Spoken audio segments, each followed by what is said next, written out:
오늘 우리들에게 주시는 하나님의 말씀 마태복음 1장 18절에서부터 25절까지입니다. 예수 그리스도의 태어나심은 이러하다. 그의 어머니 마리아가 요셉과 약혼하고 나서 같이 살기 전에 마리아가 성령으로 잉태한 사실이 드러났다.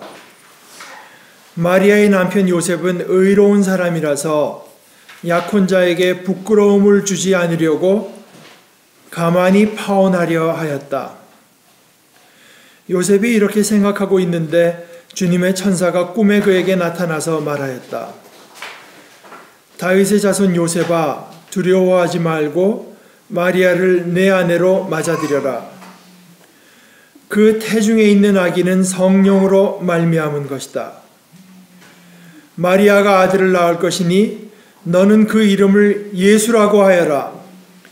그가 자기 백성을 그들의 죄에서 구원하실 것이다. 이 모든 일이 일어난 것은 주님께서 예언자를 시켜서 이르시기를 보아라, 동정녀가 잉태하여 아들을 낳을 것이니 그의 이름을 임마누엘이라고 할 것이다 하신 말씀을 이루려고 하신 것이다. 임마누엘은 번역하면 하나님이 우리와 함께 계시다는 뜻이다. 요셉은 잠에서 깨어 일어나서 주님의 천사가 말한 대로 마리아를 아내로 맞아들였다. 그러나 아들을 낳을 때까지는 아내와 잠자리를 같이 하지 않았다. 아들이 태어나니 요셉은 그 이름을 예수라고 하였다. 하나님의 말씀입니다. 네, 감사합니다. 제가 신학교 다닐 때 읽은 책 가운데 하나가 크리스찬 부모가 어떤 부모가 있었는데요. 자신들의 아이들을 정말 어려서부터 크리스찬을 어떻게 잘 키워볼까 하는 것을 이제 내용으로 적은 것이었는데, 그 중에 제가 책이 없어서 지금 다 확인은 못했고 제 생각엔 한 세 가지가 있었는데, 아이들한테 어려서부터 이 부모가, 아이들이 비록 알아듣지 못했겠지만 한 약속이 한 세 가지가 있는데, 그 중에 이제 하나는 지금 제가 잊어먹고 두 가지가 생각이 나는데, 하나는 내가 yes 할 수 있을 때 no 하지 않겠다 하는 약속을 하나 해줬습니다.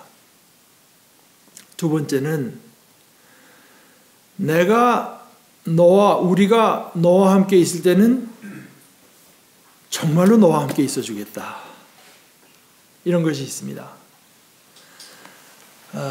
건성으로 너와 있어주는 것이 아니라 몸으로는 있어주는 척하면서 마음은 딴 데가 있다든가 하는 것이 아니라 정말 너와 함께 있어주겠다.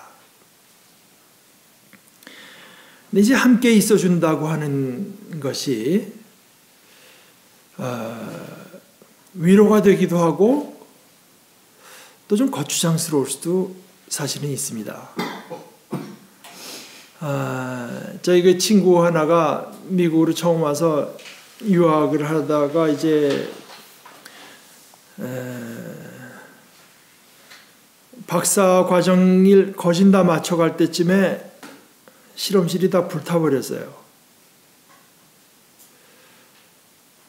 근데 그래서 그 다음 얼마 안에서 이제 그래도 뭐 출근을 해야지 어떡합니까? 출근하는데 학교로 오는데 그 같은 실험실에 있었나? 그 같은 실험실에 다른 그 여학생 하나가 자기한테 미국 사람들은 How are you doing? 그러더래요. 그래서 I'm fine 그랬더니 그 여자애가 다시 묻더래요. 어떻게 fine 할 수가 있냐고. 그러니까 그냥 건성 인사말로 듣고 대답했는데, 그런 줄 알고 대답했는데 상대편은 진정으로 관심을 갖고 물어본 것입니다. 이게 여러분들이 미국에 뭐 살아보는 사람들, 저도 처음에 참 힘들었어요. 특히 신학교로 가니까 만나는 사람마다 How are you doing 묻는데 이게 정말 뭐 이 순간이 대답을 해야 되는 순간인지 그냥 말하고 지나가는 순간인지 뭐 그냥 대충 지나가는 말에다 대고 우리 뭐 하는 말을 뭐 fine, thank you 어쩌고 하면은 그것도 좀 이상해지는 거 아닌가 싶기도 하고 또 물어보면 그냥 쓱 지나가길래 뭐 우리 지금 최영하 형제 같은 사람은 또 붙들고 이제 그 얘기를 뭐 시리어스하게 나눠본 적도 있고 그렇다고 합니다. 근데 이것이 참 이게 이렇게 쉬운 문제가 아닙니다. 쉬운 문제가 아니기 때문에 아주 그 일상적인 말, 우리말로 하면 뭐겠습니까? 안녕하세요 아니겠습니까? 그게 텔레비에서 뭐 오락 프로그램에서 시작이 돼서 이 친구가 착안을 했는지 모르겠습니다만은 요즘에 뭐 대자보가 안녕하십니까 붙어가지고 사회적으로 많은 사람들이 지금 이제 어떤 불편해하는 사람도 있고 뭐 반응하는 사람도 있는 것 같습니다. 근데 참 그 흔한 말, 또 일상적인 말, 심지어 상투적일 수도 있는 말인데 그런 말이 그렇게 큰 위력을 발휘한다. 그런데 가만히 생각해 보면 안녕하십니까 하는 것이 우리말로 하면 뭡니까? 또 다른 말로 문안하는 거 아니겠습니까? 안녕하신지 묻는 거 아니겠습니까? 문안. 물론 성경의 본래 뜻에 그렇게 묻는다는 뜻이 많은 것 같지는 않지만 저는 그래도 우리말이 참 그 기가 막힌 번역이다 생각하는 데가 이제 우리 문안이라는 말이 있어가지고 특별히 바울 사도 같은 분이 편지를 쓸 때 문안한다, 또 문안하십시오 이런 말을 참 많이 하지 않습니까? 거룩한 입맞춤으로 서로 문안하십시오. 그리스도의 모든 교회가 여러분에게 문안합니다. 문안한다. 제 생각에는 하여간 이거 참 기가 막힌 번역어 같습니다. 안녕한지 평안한지. 근데 이것이 그 전에 예수님께서 이미 예를 들어서 부활하신 예수님께서 막달라 마리아와 다른 여자에게 나타나서 물으셨죠. 평안하냐? 평안하냐? 이것도 문안하는 거 아니겠습니까? 평안하냐? 그런데 그러니까 이것은 어떻게 보면 참 교회의 말입니다. 우리가 많이 해야 되는 말입니다. 우리가 진심을 담아서 물어야 되는 내용입니다.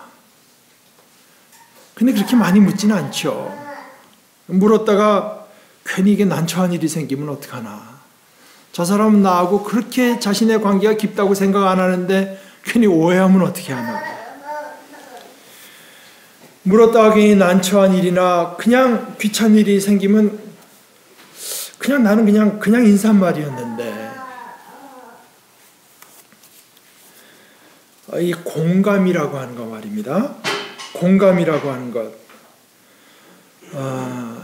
이 그럼 뭐 이거 어쩔 수 없이 한국의 현실이 지금 그렇기 때문에 자꾸 한국의 일이 자꾸 제 마음속에 이제 연상이 되는데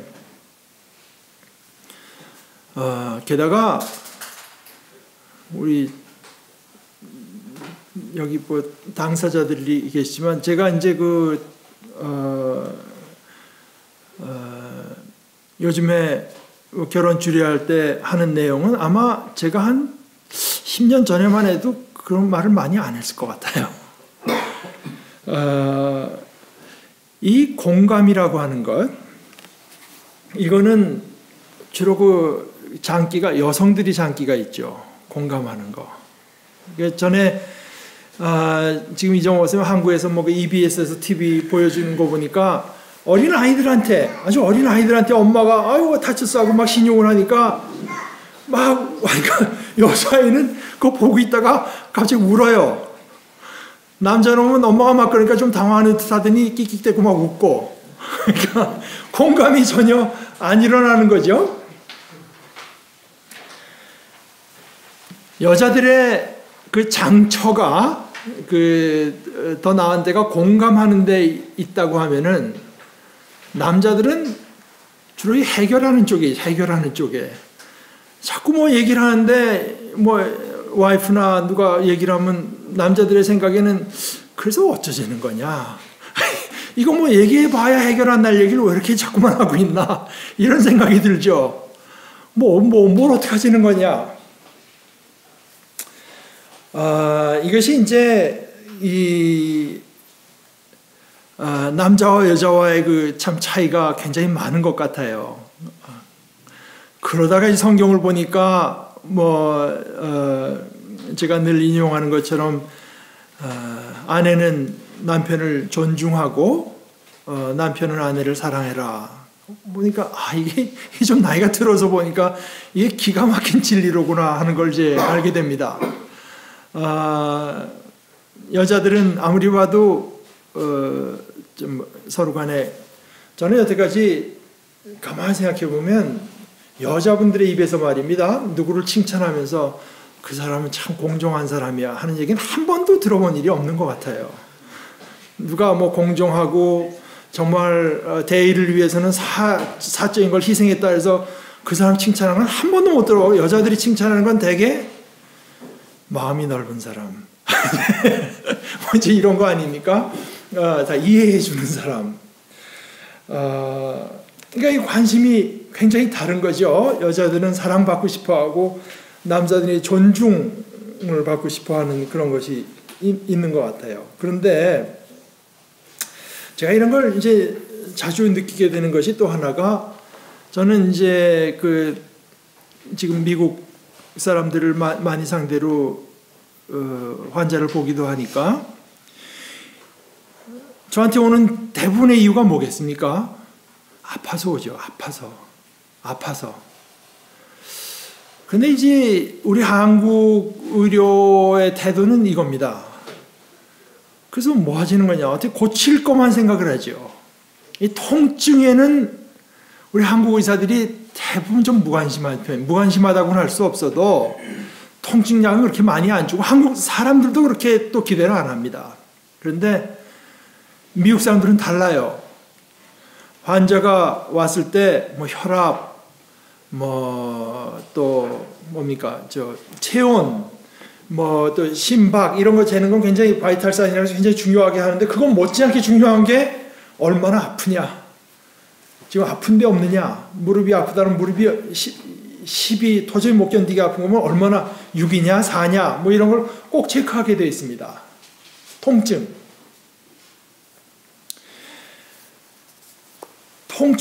내가 당신이 아프다고 하는 것에 그만큼 공감합니다 하는 거를 보여주게 돼 있어요. 우리 인간이 말입니다.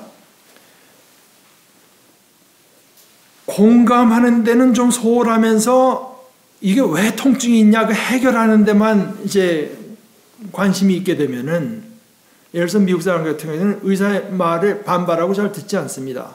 내가 좀 아파 죽겠는데 이 인간은 나에게 안 아프게는 안 하면서 무슨 뭐 하자는 거냐? 난 지금 아파서 왔는데. 그런데 이제 제 생각엔 그 여성성이 너무 득세하면 공감은 하는데 이 해결에는 좀 무관심해질 수가 있어요. 그냥 뭐 같은 얘기를 여자들은 꼭 해결해 달라는 게 아니라 들어달라는 거 아닙니까? 들어달라. 제가 요즘 와서 새로 어떤 그 드라마를 하나 보고 참 공감을 한 게 옛날 로마 시대 이 얘기인데 어쩌다 이제 친구가 된 두 친구가 있어요.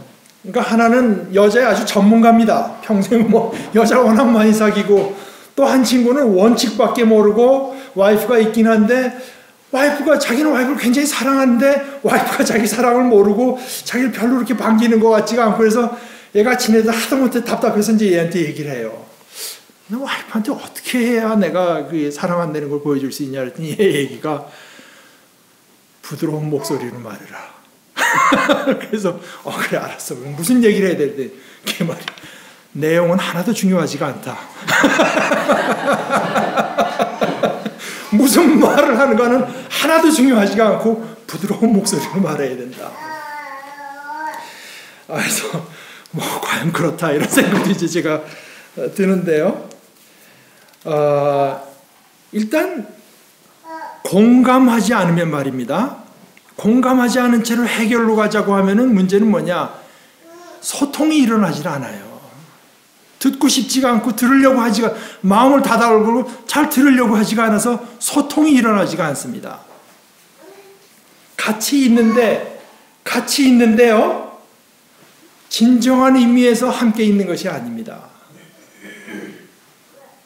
같이 있으면 어떻게 하면 해결책을 모색하자는 생각만 있는 거지 내가 정말로 당신과 함께 있습니다 하는 것이 일어나지 않는 한 소통이 일어나지가 않아요.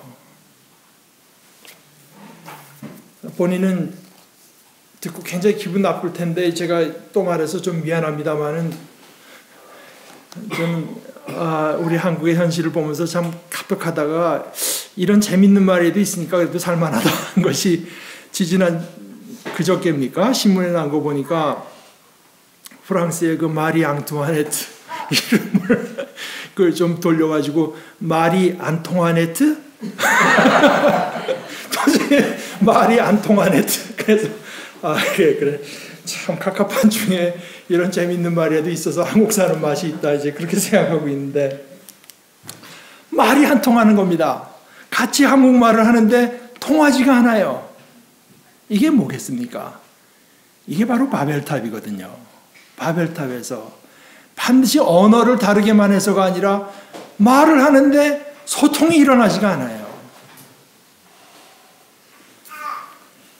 그 오죽하면은 이 소통의 문제가 오죽 심각했으면 예수님에 비해서 이런 말이 여러 번 나왔겠습니까? 들을 귀 있는 자는 들으라. 말씀을 하시는데 듣질 않아요. 언어를 몰라서가 아닙니다. 언어를 몰라서가 아니라 소통이 일어나지 그런데 하나님과의 소통이 바로 우리의 생명이기 때문에 하나님과 소통이 일어나지 않는 순간 그것이 우리에게 죽음이기 때문에 문제가 심각해지는 거죠. 이것은 예수님의 이야기뿐만 아니라 구약 성경에 보게 되면 구약 성경의 요절 중에 요절, 지금도 이스라엘 사람들이 가장 중요하게 여기는 말씀, 신명기의 말씀, 들으라 이스라엘아, 슈마, 들으라 이스라엘아. 가장 긴급하고도 근본적인 소통이 일어나지 않고 있어요. 이 소통에 구원이 달려있고 이 소통에 우리의 평안이 달려있고 이 소통에 우리의 안녕, 웰비잉이 달려있습니다. 그래서 예수님의 말씀 다시 한번 생각해 보세요. 들을 귀 있는 자는 들으라. 또 가서 평안하냐.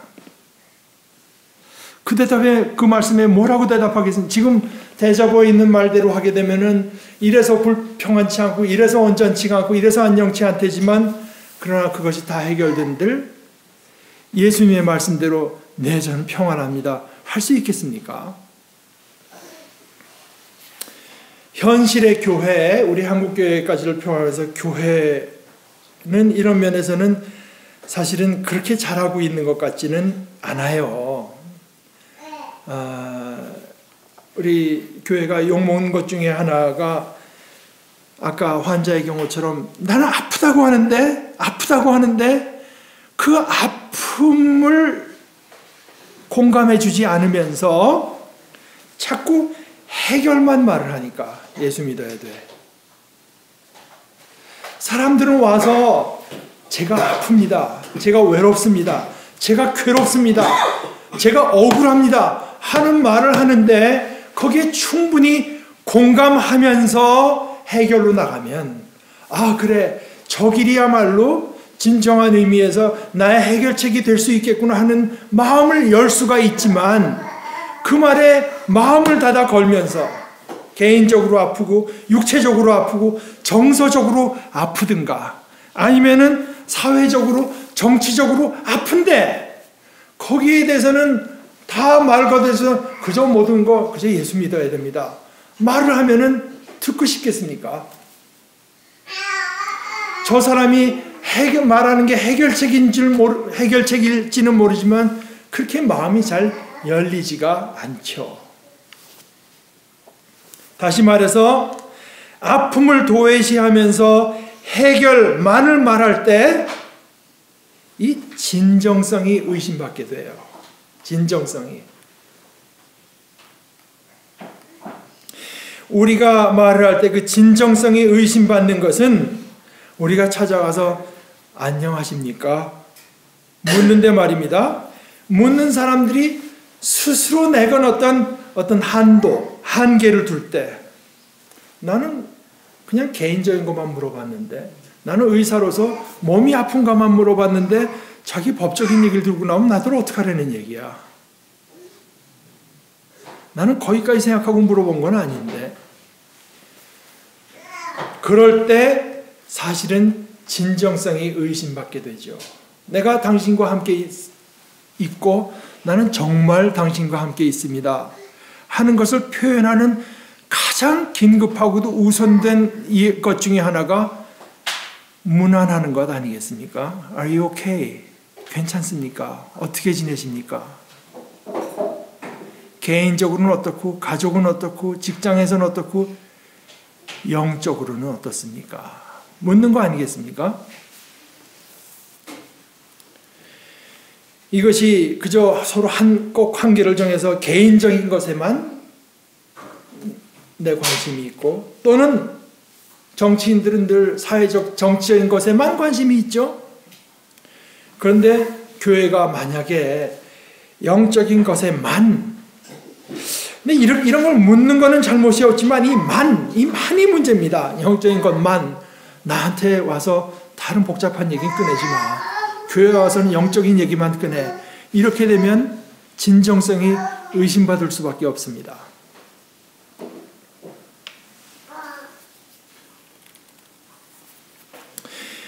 오늘 이야기 중에 이 요셉이라는 인물은 참 성경에 이렇게 많이 언급되지 않지만 이 한마디 마리아의 남편 요셉은 의로운 사람이라서 우리가 보통 생각하면 의롭다고 하는 것은 아마 이스라엘 사람들에게 있어서는 율법의 모든 조항을 다 지키고 그런 것이었겠지만 그럼 이 사람이 마리아를 내보냈다고 해서 누구도 그 사람을 탓할 사람이 없었겠지만 그러나 마태복음에 기록되길 의롭다고 했다는 뜻은 마리아를 부끄럽게 하고 싶지 않은 그 마음, 그 배려, 그것 때문에 의롭다고 한 것입니다. 그러니까 요셉은 율법의 조항을 넘어선 것입니다. 율법만, 규정만이 없고 정말 마리아를 위하는 사람이었고 그것을 이제 의로움이라고 불렀고 그래서 의로움이 참 빛납니다. 그리고 바로 이 요셉의 의로움을 작은 전초로 해서 제가 아는 어떤 미국 목사님 한 분이 요셉을 아버지로 둔 예수 그리스도가 그래서 구약의 말씀을 넘어서는 사랑을 말하는 것도 자기는 참 잘 연결이 된다 이렇게 말씀한 분이 있었는데요. 이 요셉의 의로움을 이거는 작은 전초입니다. 전초로 해서 이 개인적인 것만, 사회적인 것만, 육체적인 것만, 정서적인 것만, 영적인 것만 이 만이 전혀 없는 그 안에서 만이 다 사라져버린 온전한 의미에서의 구원자, 온전한 의미에서의 구원자가 우리에게 오시는 것입니다. 진정한 공감이라고 하는 게 무엇인지, 진정으로 묻는 것이 어떤 것인지, 당신이 정말 안녕한지가 제가 가진 가장 깊은 관심사입니다 하는 것의 표현으로서 하는 질문, 이게 하나님의 질문입니다. 하나님의 질문. 인간의 문제는 뭔가? 이 하나님께서 인간에게 던져주시는 사랑의 질문, 이게 없어도, 아니 어떻게 보면은 이게 없어야 내가 안녕하겠다고 생각하는 것이, 그게 바로 죄입니다. 다른 것이 죄가 아니라 그것이 바로 죄고, 그리고 이 하나님께서 던져오시는 이 질문을 싫어하는 것, 그것이 인간의 죄입니다. 그것을 싫어하는 것은 거기서 끝나지 않고 필연적으로 뭐가 따라오는가 하면은 하나님께서 우리에게 평안하냐, 안녕하냐 묻는 것을 거추장스러워하고 싫어하고 마치 내 자유를 뺏는 것처럼 싫어하는 것에 반드시 따라온 것은 인간 서로 간에 안녕하십니까 묻기를 중지하게 되는 것입니다. 그렇게 묻는 것을 싫어하기도 하고 두려워하기도 해서, 또는 묻긴 묻되 그저 인사말로, 다시 말해서 말하는 사람 듣는 사람 사이에 탁 정해진 어떤 한도를 두고, 우리는 성령 안에서 말입니다. 성령 안에서 비로소 참된 인사말을 건넬 수 있습니다. 안녕하십니까? 이렇게 할 때 성령 안에서 진심을 가지고 어떤 한도를 두지 않고 서로 간에 안녕하십니까? 문안할 때, 그때 바로 예수께서 우리를 죄에서 구원하시는 일이 일어납니다. 이사야서 15장 하나의 말씀이 이렇습니다. 이사야서 1장 18절. 주님께서 말씀하신다. 오너라 우리가 서로 변론하자. 너희의 죄가 주홍빛과 같다 하여도 눈과 같이 희어질 것이며 진홍빛과 같이 붉어도 양털과 같이 희어질 것이다. 예수님께서 우리에게 오셔서 우리와 함께 하십니다. 임마누엘, 임이라고 하는 것은 영어로 함께, 영어로 헬라어로 히브리어로 함께, 누는 우리, 엘은 하나님이야. God with us. 하나님께서 우리와 함께 하시는데, 이 하나님께서 우리와 함께 하시는 것은 진정으로 함께 하시는 것입니다. 진정으로 함께 하시면서 우리에게 평안하냐? 너 괜찮냐? 너 어디 있는가? 너 안녕하냐? 이 물음에 우리가 대답하고 하나님의 음성을 다시 듣고 하는 동안에 일어나는 일이 우리의 죄가 사해지는 일입니다. 임마누엘 하실 때만 하나님께서 진정으로 우리에게 오시고 묻고 우리는 대답할 때, 그때만 죄 사함이 일어납니다. 진정으로 함께 있는 것도 중요하지만 그것 못지않게 중요한 것은 누가 나와 함께 하는 것 아니겠습니까? 하나님께서 진정으로 우리와 함께 하실 때 우리 죄가 사해지고 우리가 구원받게 되고 우리에게 평안이 임합니다. 우리가 예수님을 기다리는 것은 어떤 의미에서 예수님의 이 인사말을 듣기 위해서, 그리고 또 예수님을 기다리는 동안에 우리가 힘쓸 것도 서로 이것을 묻는 것입니다. 서로 이것을 물어야 됩니다. 특히 또 우선 우리 교회 안에서.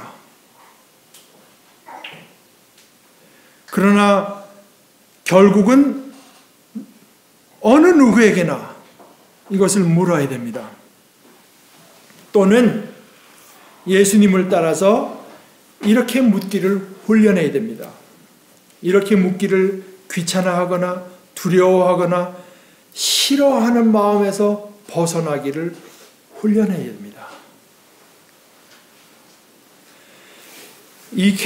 이런 소망을 가지고 이것을 힘쓰는 무리들에게 우리 주님께서 언젠간 온유하고 환한 모습으로 기쁨의 인사를 건네면서 오시지 않을까요? 안녕하냐? 평안하냐? 그때 가서는 영원히 우리와 함께 계시기 위해서, 영원히 임마누엘 하시기 위해서 말입니다. 이것이 우리의 소망입니다.